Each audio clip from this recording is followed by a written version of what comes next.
Subscribe to our channel by clicking the subscribe button. Click the bell button and enjoy the latest uploads from our channel.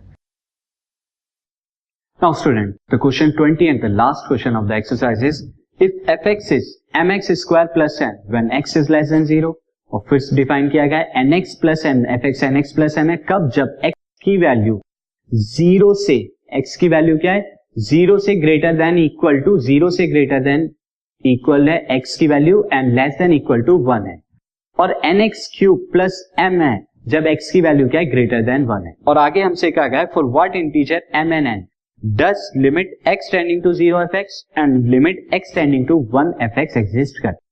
तो जो function हमें defined है वो function इस तरह से डिफाइंड है x की 0 पर फंक्शन कितना है mx square plus n, x क्या है greater than equal to 0 and less than equal to 1 पे फंक्शन की वैल्यू nx प्लस m है एंड x की वैल्यू ग्रेटर देन 1 पे फंक्शन की value nx cube plus m है और हमसे एक आ गया है कि limit x tending to 0 fx ये भी एग्जिस्ट करती है, साथ ही limit x tending to 1 fx ये भी एग्जिस्ट करती है। तो दोनों हमें ये गिवन है।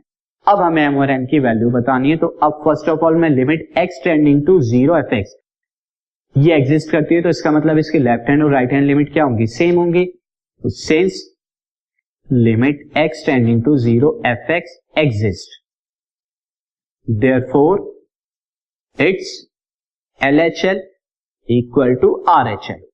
तो इसकी LHL देखते हैं लेफ्ट हैंड लिमिट। तो इसकी लेफ्ट हैंड लिमिट होगी left hand limit is limit x tending to 0 minus पे fx। अब 0 माइनस का मतलब क्या हुआ x की वैल्यू 0 से लेस देन है तो उस केस में फंक्शन की वैल्यू क्या हो जाएगी mx स्क्वायर प्लस n। तो यहां पर मैं लिखूंगा limit this is x tending to 0 minus nx this is mx square plus n।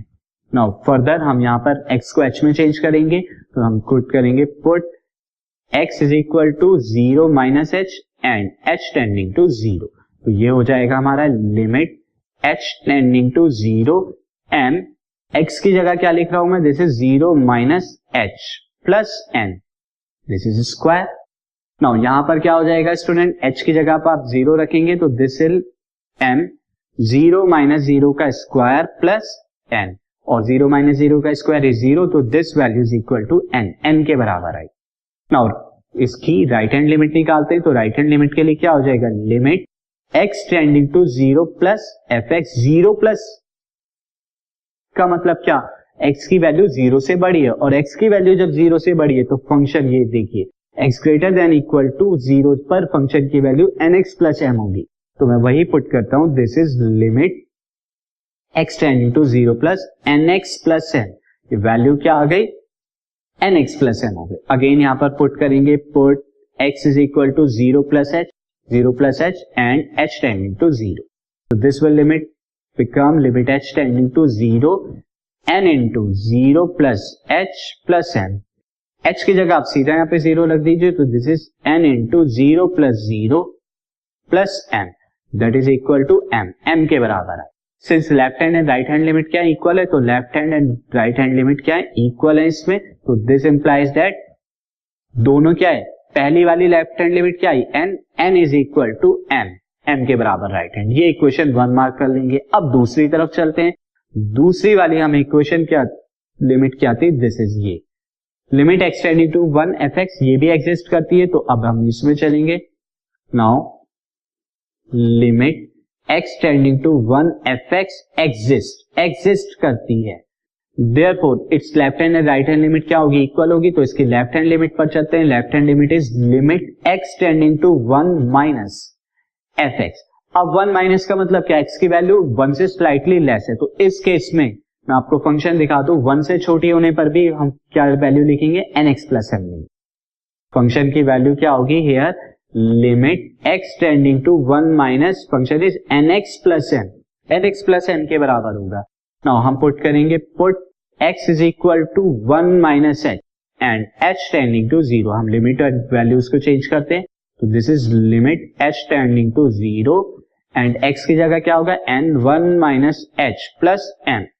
h की जगह 0 पुट करिए तो you will get n into 1 minus 0 plus m this will n plus m। आपको क्या मिला n प्लस m। नाउ उसकी right hand limit पे देखते हैं तो right hand limit is limit x tending to 1 plus F x, 1 plus x का मतलब क्या हुआ, 1 प्लस का मतलब x की वैल्यू 1 से स्लाइटली ग्रेटर है। इस केस में देखिए 1 से ग्रेटर होने पर फंक्शन क्या होगा, n x cube plus m, n x cube plus m हो जाएगा। तो मैं यहां पर फंक्शन रखूंगा this is limit x tending to 1 plus n x cube plus m. Again put हम करेंगे यहां पे x की जगह 1 plus h and h tending to 0, तो ये हो जाएगा limit h tending to 0 n 1 plus h का क्यूब प्लस एम। h की जगह 0 पुट कर दीजिए, you will get this limit, बल्कि h की जगह 0 हम डायरेक्ट पुट कर रहे हैं तो लिमिट नहीं लिखेंगे, this is n into 1 plus 0 का cube plus m। In this case you will get n plus m। अब स्टूडेंट यहां पर आप दोनों देख रहे हैं, दिस इज दोनों limit n plus m and n plus m क्या है, इक्वल है। तो यहां पर लिमिट जो आ रही है वो n प्लस m आ रही है and also n is equal to m, तो n plus this is n plus m equal to n plus m। एक तो यहां से ये लिमिट मिली आपको, बट यहां से तो आपको n और m की वैल्यू नहीं मिल रही, तो अगेन यहां पर तभी पॉसिबल है दिस जब n और m इक्वल है। तो हम यहां पर लिख सकते हैं सिंस यहां से कोई वैल्यू मिल नहीं रही है, so the values for n and m are n is equal to m and n m m सारे इंटीजर के लिए क्या होगा, एग्जिस्ट होगा। n and m, n is equal to m and it is true for all integers, सारे integers के लिए क्या होगा, ये ट्रू होगा।